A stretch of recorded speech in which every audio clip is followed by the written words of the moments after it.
স্বামী, ছেলে ও মেয়ে সহ পরিবারের তিনজনই শারীরিক প্রতিবন্ধী। নিজেদের কোনো জমি জমা না থাকায় অন্যের পারিবারিক কবরস্থানের পাশে ছোট একটি দোতলা ঘরেই তাদের আশ্রয়। নেই স্থায়ী কোনো আয় রোজগারের ব্যবস্থাও। সংসারের এমন বাস্তবতায় প্রতিদিনই অনিশ্চয়তার মধ্যে দিন কাটছে সকিনা খাতুনের। প্রায় ২২ বছর আগে কালীগঞ্জের নিথক গ্রামের শারীরিক প্রতিবন্ধী জাফর আলীর সঙ্গে সিরাজগঞ্জের কাজীপুর উপজেলার চালিতাডাঙ্গা গ্রামের সকিনা খাতুনের বিয়ে হয়। তাদের এক ছেলে ও এক মেয়ে সন্তান রয়েছে। তারা দুজনও শারীরিক প্রতিবন্ধী।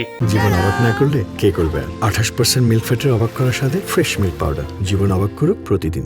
শ্বশুর বাড়িতে ঠাঁই না হওয়ায় চলে আসেন বাবার বাড়িতে। এদিকে বাবারও পর্যাপ্ত জমি না থাকায় পাশের বাড়ির আব্দুল খালেকের পারিবারিক কবরস্থানের পাশে অল্প জায়গায় দোচালা ঘর তুলে পরিবার নিয়ে বসবাস করছেন তারা। এরা আমাদের পাড়ারই লোক, এরা আমাদের সম্পর্কে ছোট বোন।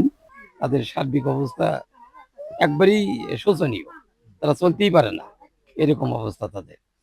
যদি এখানে তাদের যদি আল্লাহ পাকের ইচ্ছায় আপনাদের সহযোগিতায় যদি কিছু করা যায়।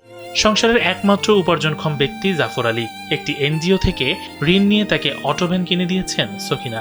শারীরিক অসুস্থতার কারণে নিয়মিত কাজ করতে না পারায় তার আয় দিয়ে পরিবারের 4 জনের খাবার জোগাড় করাও কঠিন হয়ে পড়ে।